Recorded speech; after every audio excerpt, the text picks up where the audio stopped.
ఇవాళ ఈ అమరుల స్తూపం ముంగట ఈ కేవీఆర్ అరెస్ట్ మీద అమరుల స్తూపం ముంగట ఎందుకు పెట్టినామంటే నిన్నగాక నిన్న అరెస్ట్ చేసిండు కదా. మొన్న మా వెంకట్రామరెడ్డి ఒక మిత్రునితో కలిసి మాట్లాడుకుంటా నువ్వు చనిపోయిన పీనుగతో మాట్లాడుతున్నావు, నేను చనిపోయి ఉన్నా, ఇప్పటికే నేను చనిపోయి ఉన్నా, నన్ను ఆంధ్ర పోలీసు వాళ్ళు తెలంగాణ ప్రభుత్వము ఆంధ్ర ప్రభుత్వం కలిసి నన్ను చంపేసిండ్రు, ఎందుకు అట్లా మాట్లాడుతున్నావు అంటే తన చెప్పింది ఏంటంటే ఆ బూతులు నన్ను కర్నూలుకు తీసుకుపోయి 3rd డిగ్రీ టార్చర్ చేసేటప్పుడు నన్ను అన్న బూతులు తెలంగాణ ప్రజల పేరు మీద పెట్టి బూతులు, మన భార్యల మీద మన అమ్మ అక్క చెల్లెళ్ళ మీద అన్న బూతులు ఇంకా గింగిరాల లెక్క నా తలలో తిరుగుతున్నాయి. నేను చచ్చిపోయిన శవాన్నే నేను ఇప్పుడు కూడా తీసుకుపోయిన తర్వాత కూడా నన్ను ఫిజికల్గా ఉంచరో నాకైతే తెలియదు. నేనే ఇంకొక 2 రోజులు చూస్తా, తర్వాత ట్రైన్ ఎక్కి నేనే పోయి ఆ పోలీసు వాళ్ళకే సరెండర్ అవుతా అని చెప్పని మొన్న చెప్పిన మాట ఇది. తెలంగాణ అందుకే ఇలా కావాలని అమరుల స్తూపం ముంగట ఇప్పుడు తన మానసికంగా చచ్చిపోయిండు, మానసికంగా ఈ స్తూపంలో కలిసిపోయిండు, శారీరకంగా మాత్రమే ఉన్నాడు. మానసికంగా చంపిన దాంట్లో నేనంటున్నా, నేను A1 చంద్రబాబు అంటలేను, A1 Revanth Reddy, A1 is Revanth Reddy కనుక గట్టిగా ఉండేది ఉంటే ఇలా వాళ్ళ కిస్కా మజాలు ఉండకపోవు. ఆంధ్రోళ్ళు ఇక్కడికి వచ్చి తనని సివిల్ డ్రెస్లో వచ్చి, పోలీస్ డ్రెస్లో కాకుండా సివిల్ డ్రెస్లో వచ్చి తీసుకుపోకపోదురు. మేము ఉద్యమం జరిగేటప్పుడు అనుకునేది, ఓ తెలంగాణ అమరులారా మీ త్యాగాలు వృధా పోనివ్వం, తెలంగాణను దగా కానివ్వమని. కానీ ఇలా తెలంగాణ రాష్ట్రం వచ్చిన తర్వాత కూడా తెలంగాణ జనాలు దగాకు గురవుతున్నారు.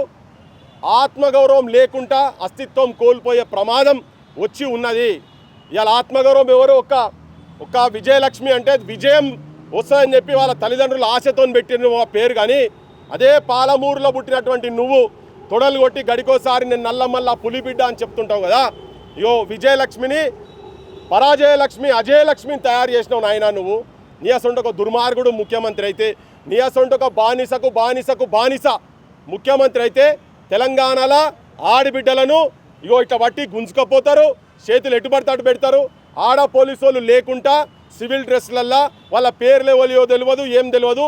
చీకటి రాజ్యంలో చీకటి లెక్క వచ్చి గొర్రెలను గుంజుకపోయినట్టు ఆయనను పైకెళ్ళి కిందాక తీసుకొచ్చి ఒక చదువుకున్నోని ఒక జర్నలిస్టును గొర్రె గుంజుకపోయి పోతుంటే నా భర్త ఇదే తిరుగుబాటు తెలంగాణ ఉన్నది. నువ్వు ఎవరివి అసలు? వాడు చూస్తే 6 ఫీట్లకు ఉన్నాడు, 6 ఫీట్లకు ఉన్నాడు, దున్నపోతోలే బలిస్తున్నారు మొత్తం 3-4. నా భర్తను ఎట్లా తీసుకుపోతావు నువ్వు అని చెప్పాలంటే చేయబట్టి గుంజుడు ఆడబిడ్డలను. నేను ముఖ్యమంత్రి గారికి నేను అనొద్దా మాట, కానీ అంటున్నా, నువ్వు నీ బిడ్డ పెళ్లికి నిన్ను తీసుకుపోయి నువ్వు చేసిన లంగ పనికి దొంగ పనికి తీసుకుపోయి బొక్కల వారేస్తే నన్ను అరెస్ట్ చేసిర్రు, నన్ను జైలు కూడా తినిపించిర్రు, నా బిడ్డ పెళ్లికి ఎంగేజ్మెంట్కు లేకుండా చేసిరని మాట్లాడినావు కదా. ఇలా మీ ఇంట్లోనే నేను అనొద్దు, మళ్ళీ చెప్తున్నా, నేను అనొద్దు, నీకు నాకున్నటువంటి సాంగీత్యంతో అనొద్దు, కానీ ప్రజల పక్షాన ఉండి నేను మాట్లాడుతున్నా. నీ ఇంట్లోకే కనుక ఇది జరిగేది ఉంటే నువ్వేం చేస్తావు చెప్పు. నీ ఇంట్లో ఆడోళ్ళకే కనుక ఒక పోలీసోడు వచ్చి చెయ్యి మీద పెడితే నువ్వేం చేస్తావు చెప్పు. నీ స్నేహితునిగా చెప్తున్నా, చెయ్యి నరకాలనిపిస్తుంది కావచ్చు. ఇలా మాకు కూడా అట్లనే ఉన్నది, కానీ చట్టాన్ని మేము చేతులకు తీసుకోదలుచుకోలేదు, అది అవసరం కూడా లేదు. కానీ నీకు జ్ఞాపకం చేస్తున్నా, నువ్వు తెలంగాణ రక్షణ గురించి లేవు. నువ్వు మొత్తం తెలంగాణ ఆత్మగౌరవాన్ని చంద్రబాబు నాయుడు పాదాల దగ్గర, పవన్ కళ్యాణ్ పాదాల దగ్గర దారాదత్తం చేసినావు. అమరుల సాక్షిగా చెప్తున్నా, బరాబరిది కానీయం మేము. నీ అసొంటి ఒక దుర్మార్గుడు కర్ణాటక కిరాత కీచకులు మీరు. చంద్రబాబు నాయుడుని గతంలో అన్నాము, ఇప్పుడు నిన్నంటున్నాం. నువ్వు నీ కాంగ్రెస్ సైన్యం, నీ తెలంగాణ రాజకీయ వ్యవస్థ మొత్తం స్పెక్టేటర్ల లెక్క. అన్నిటికన్నా దారుణం ఏంటంటే బూతులు గీతులు అన్నా పక్కకు పెట్టు. ఇవాళ తన మీద చెయ్యి పడ్డదంటే తెలంగాణలో మా చెల్లె మీద పడ్డట్టు, మన అక్కల మీద పడ్డట్టు, మన అమ్మల మీద పడ్డట్టు. మీకు ఆ సోయి లేదు. ఎవరో ఉద్యోగాల గురించి వాళ్ళ భవిష్యత్తును పనంగా పెట్టి ఆత్మహత్యలు చేసుకున్న నేల ఈ తెలంగాణ నేల. తెలంగాణ తల్లి విముక్తి గురించి 369 మంది ఆంధ్ర పాలకుల తూటాలకు ఛాతీని అడ్డే నిలబడ్డటువంటి నేల ఇది. ఇలా ఇప్పటికీ మేము వీళ్ళ కుటుంబము తెలంగాణ అస్తిత్వాన్ని కాపాడేటందుకు మళ్ళా ప్రాణత్యాగాలు చేసేందుకైనా కానీ సిద్ధమైన సైనికులని చెప్పేటందుకే మేము ఇక్కడికి వచ్చినాం అందరము. మేము ఇక్కడ ఉన్న వాళ్ళందరము తెలంగాణ సమాజానికి ప్రాతినిధ్యం వహిస్తున్నాం. తెలంగాణ రాజకీయాల గురించి కాదు. మీకు సోయి ఉండదు. మీ అయ్యా జాగీరా అంటే నీకేమనిపించదు. నీ అయ్యా జాగీర్ అన్న కుటుంబాన్ని తీసుకుపోయి యాదగిరి గుట్టల అట్లా మెంబర్ వేస్తావు. నీ కాంగ్రెస్ పార్టీలో మహిళలు లేరా? తెలంగాణను ఆమె భర్త చిరంజీవి పార్లమెంట్లో వ్యతిరేకించినటువంటి వ్యక్తి, హైదరాబాదు యూనియన్ టెరిటరీ కావాలని చెప్పినటువంటి వ్యక్తి. ఎవడు మీరు అనుకోవచ్చు కొంతమంది, అరే తిరుపతిలో మనోళ్ళని కూడా వేసారు కదా రాబాయ్ అని చెప్పని అనుకోవచ్చు. కానీ యాదగిరి గుట్టకు ఏ ఆంధ్రోలు రారు దండం పెడతందుకు. ఏ ఆంధ్రోలు యాదగిరి గుట్టల గల్లపెట్టెలు వచ్చి పైసలు వేయరు, బంగారం వేయరు, ఆస్తుల డాక్యుమెంట్లు వేయరు. మనోళ్ళు పోయి అక్కడ వేస్తారు, తిరుపతిలో వేస్తారు. ఇక్కడ వాళ్ళని కాదు, ఇక్కడ మహిళలనే. లేకపోతే అక్కడికి వెళ్ళి వచ్చినటువంటి సజయ సొంటలను సజయక సొంటలను ఇంకెవరినైనా అక్కడికి వెళ్ళి వచ్చి ఆంధ్ర ప్రాంతంకి వెళ్ళి వచ్చి ఇక్కడ స్థిరపడి మన ప్రజల మీద గౌరవం ఉన్నటువంటి వాళ్ళని అస్తిత్వం ప్రమాదంలో ఉన్నది. నీ అయ్యా జాగిరా అంటే పడతావు నువ్వు. తెలంగాణ ప్రజలు ఉగ్రవాదులు అన్నదానికన్నా ఇది ప్రమాదమైన పదమా వెంకట్రామరెడ్డి అన్నది? వెంకట్రామరెడ్డి ఏమనలేదు. వెర్రి బుక్కు రాజ్యాంగం అంటే దానికి బూతు పదం యాడ్ చేసినావు. మేమందరం ఆ రోజు పోయినాడు, నేను కావచ్చు, రఘు కావచ్చు, శ్రీను కావచ్చు, నరేష్ రాక్ అందరం మేము పోయినప్పుడు వాళ్ళని అడిగితే వాడు నీళ్లు మింగిండు. ఆ శ్రీనివాస్ అంటాడు, ఎవడైతే మా తెలంగాణ ఆడబిడ్డ మీద చేయబెట్టిండో వాడు నీళ్లు మింగిండు. మేము బయటికి తీసుకొచ్చాం. 2.5 నెలల తర్వాత అదే ఎఫ్ఐఆర్ మీద మళ్ళా తీసుకుపోయి దానికి కోర్టు నుంచి ఆర్డర్స్ వస్తే ఇక్కడ లోకల్ మ్యాజిస్ట్రేట్ దగ్గర ప్రొడ్యూస్ చేయాలి. ఇది చట్టం చెప్తున్నది, కానూన్ చెప్తున్నది. నువ్వు ఇక్కడ ట్రాన్సిట్ వారెంట్ తీసుకోలే, ట్రాన్సిట్ వారెంట్ తీసుకోలేదు. ఢిల్లీ, పంజాబ్ ఆపుకు సంబంధించిన కేసులా అట్లా కేసులు పెడితే డైరెక్ట్ జైల్లో పడేసారు పోలీసు వాళ్ళని. ఇవాళ ఆ కేసులా ఈ సిఐ ఎవరైతే శ్రీనివాస్ ఉన్నాడో ఆయన జైలుకు పోవాలి. తెలంగాణ ఆడబిడ్డను నువ్వు పోలీసు వాళ్ళు, మహిళా పోలీసు వాళ్ళు లేకుండా నువ్వు ఎటుపడితే అటు గుంజినావు కదా, ఆ గుంజిన నా కొడుకులను తీసుకొచ్చి బొక్కల వరేయాలి, కేసులు పెట్టాలి. ఇవాళ తెలంగాణను అవమానపరిచినటువంటి వాళ్ళకు అయినా ఇట్లా మాట్లాడు నాకు కూడా మంచిగా అనిపిస్తలేదు. ఎందుకంటే నువ్వు రేవంత్ రెడ్డి నువ్వెంత కిరాతకు, నువ్వెంత నీచుని నికృష్టుని అంటే తెలంగాణ బిడ్డలు ఆత్మ బలిదానాలు చేసుకుంటే ఒక్కనాడన్నా కనీసం కళ్ళకెళ్ళి నీరు గార్చినటువంటి విధవవు నువ్వు ఒక బేకార్ కానివి. మేము శవాలు మోస్తుంటే నువ్వు శవాలు పాడలు తీసేయడానికి బాధ్యులైనటువంటి వాళ్ళ క్యాంపులో ఉండి తెలంగాణ నల్లమల్ల పులిబిడ్డ అని చెప్పుకునేటువంటి ఒక నీచునివి నువ్వు. నేను ఇలా చాలా తీవ్రంగా పదజాలంతో మాట్లాడుతున్నాను. ఎందుకంటే ఒక ఆడబిడ్డ, తెలంగాణ ఆడబిడ్డ మీద చేయబెట్టిన తర్వాత ఇప్పటికీ కూడా మాట్లాడకపోతే నాకు ఇలా రాత్రి నిద్ర పట్టదు. తెలంగాణ సమాజానికి నిద్ర పడతలేదు ఇవాళ ఎవరికి. ఇంత అవమానకరమైనటువంటి బతుకులు గతంలో ఎప్పుడు లేకుండే. మన ఆడబిడ్డలను బెల్లి లలితను 17 ముక్కలు నరికినప్పుడు కూడా నువ్వు చంద్రబాబు నాయుడు దగ్గరనే ఉన్నావు కనుక, నీ అసొంటోడు మా రోజు వీరన్నను చంపినప్పుడు నువ్వు వాళ్ళతోనే ఉన్నావు కనుక, నీతోటి ఒక తెలంగాణ వాదిగా నేను నీతోని మంచితనం కానీ ఈ ప్రాంతం మీద ప్రేమ ఉన్నదని మేము ఎక్స్పెక్ట్ చేస్తుడు. మా బుద్ధి తక్కువ. అమరుల సాక్షిగా చెప్తున్నా, తెలంగాణ మిమ్మల్ని క్షమించదు.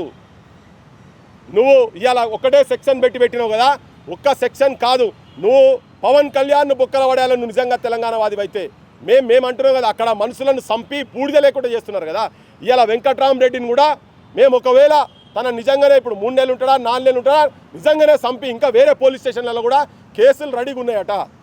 రేవంత్ రెడ్డి నీతోనైతే నేను మంచి జరుగుతాను ఎక్స్పెక్ట్ చేస్తలేను. కానీ తెలంగాణ సమాజానికి, తెలంగాణ రాజకీయ పార్టీలకు మాతోనే తెలంగాణ వచ్చింది, మేము సావు నోట్ల తలకాయ పెడితేనే తెలంగాణ వచ్చిందని చెప్పుకుంటున్నటువంటి కేసీఆర్ కుటుంబానికి చెప్తున్నా, తెలంగాణ ఆడబిడ్డ మీద ఒక ఆంధ్ర పోలీసోడు చెయ్యేసిండు.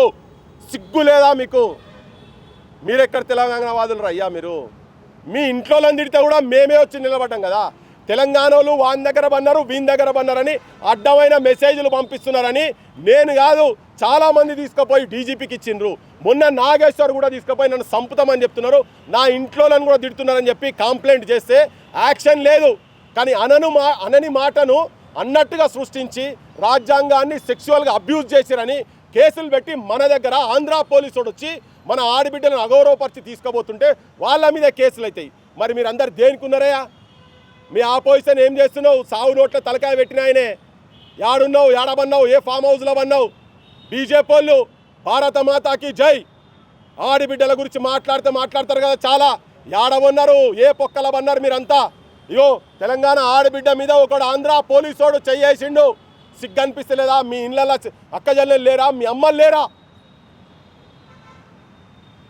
తెలంగాణ సమాజం ఒక్కొక్కడు యువకులు అందరూ జెన్జీ బ్యాచ్ కావచ్చు, ప్రతి ఒక్కరు ఉద్యమకారులు, ఉద్యమ సంఘాలలో రాసేటోళ్ళు, పాడేటోళ్ళు, పాటలు రాయాలి దీని మీద. ఇంకో తెలంగాణ, నిజమైన తెలంగాణ సంగ్రామం మొదలు కాబోతున్నది. అది ఆల్రెడీ మా మనసులలో స్టార్ట్ అయింది, జనం లోపల తీసుకొస్తున్నాం. నిజమైన తెలంగాణ వాదుల మధ్యలో ఐక్యత రావాలి, కావాలి. రాయండ్రి, ఆర్టికల్ రాయండ్రి. అందరికీ రాసే ప్రతి ఒక్కరికి విజ్ఞప్తి చేస్తున్నా, మీ పార్టీలు, మీకు రేవంత్ దోస్తు కావచ్చు, మీ కేసీఆర్ దోస్తు కావచ్చు, మీకు ఇంకా బీజేపీలో ఉన్నటువంటి వాళ్ళు దోస్తులు కావచ్చు, అన్ని పక్కకు పడేయండి. నిజమైన తెలంగాణ గుండెలతోటి మీ కళాన్ని గలాన్ని ఇప్పాల్సిన అవసరం ఉన్నది. నువ్వు పవన్ కళ్యాణ్ను తీసుకొచ్చి బొక్కల వారేస్తావా లేదా? కోడి చెరువు మీద ఎంక్వైరీ చేస్తావా లేదా? ఆ భూమి కాడ పోయి కూర్చొని కోమటిరెడ్డి వెంకటరెడ్డి కూర్చోవాలి. నీ సామాజిక వర్గానికి సంబంధించినటువంటి బిడ్డనే కదా, అవమానం అనిపిస్తలేదా మీకు? బొక్కల వారేసేదాకా, జైళ్ళలో వాళ్ళని మరేసేదాకా నాకు మంత్రి పదవి వద్దు అని రాజీనామా చేయి. కోమటిరెడ్డి చెప్తున్నా, రాజీనామా చేయి అని అడుగుతున్నాం మేము నిన్ను. పొన్నం ప్రభాకర్, నువ్వు రాజీనామా చేయయ్యా, బయటికి రా, తెలంగాణ గురించి కొట్లాడు. మీ పార్టీలోకి వచ్చి ఇటే రమ్మంటే ఇల్లంతా నాదే అన్నట్టుకు వచ్చి తిన్నింటి వాసాలు లెక్క పెట్టేటోడు కథం పట్టించేస్తున్నాడు, మీ పార్టీని కథం పట్టించేస్తున్నాడు రేవంత్ రెడ్డి మొత్తం. నేను మళ్ళా చెప్తున్నా, రేవంత్ రెడ్డి ఆంధ్ర పాలకుల, ఆంధ్ర పెట్టుబడిదారు వర్గాల చేతుల్లో ఒక కీలు బొమ్మ, ఒక లాయల్ బ్రోకర్. తెలంగాణ సమాజమా మేల్కోవాలి. ఇటువంటి దుర్మార్గులను ఎండగట్టాల్సిన అవసరం ఉన్నది. పల్లెలా రేవంత్ రెడ్డి గుండెల మొత్తం ఉన్నది. గుండెల నిప్పులు రగిలేటి నిప్పులు ఉన్నాయి మొత్తం. చంద్రబాబు నిప్పులు, లోకేష్ నిప్పులు, లేకపోతే లోకేష్కు పుట్టబోయే బిడ్డల నిప్పులు, చిరంజీవుల ఫ్యామిలీలో వాళ్ళకు పుట్టబోయే బిడ్డల నిప్పులు ఉంటారు. కానీ తెలంగాణ ప్రజల నిప్పులు కావని రాష్ట్రాలు కూడా జర సోయికి రాని, ఆ పాటలు పాడే వాళ్ళు కూడా సోయికి రాని అని చెప్తున్నా. ఇంతకన్నా అవమానం మాత్రం ఈ ప్రాంత ప్రజలకు జరగదు. నేను చెప్తున్నా, 100 మంది ఆత్మహత్యల కన్నా ఘోరం ఇది. చేతులు పెట్టేదంటే ఘోరం ఇది. ఇది మన పరువుకు సంబంధించింది. హత్యలు జరుగుతాయి. ఇట్లా ఎవడన్నా చేస్తే, వేరే బయట ఎవడన్నా చేసేది ఉంటే హత్యలు జరుగుతుంది. వాడు పోయి అక్కడ ఉన్నాడు. ఈ చట్ట ప్రకారంగా నువ్వు ఆ శ్రీనివాస్ అంటోని తీసుకొచ్చి బొక్కల వారేసేదాకా ఈ పోరాటం ఆగదు. నీ అసొంటి ఒక రజాకార్ల మైండ్ సెట్ ఉన్నటువంటి రజాకార్ రేవంత్ నాయుడును గద్దె దించేదాకా మళ్ళీ చెప్తున్నాం. నువ్వు గడికోసారంటున్నావు కదా, మూసీలో నువ్వు ఎవరిని దొక్కుతావో తెలియదు, కానీ రాజకీయంగా మూసీల మురికి కాలువల నిన్ను తెలంగాణ ప్రజలు, తెలంగాణ యువకులు కాళ్ళతోని, అరికాళ్ళతోని తొక్కి బొంద పెడతారని చెప్పి మీకు హెచ్చరిక చేస్తున్నాం.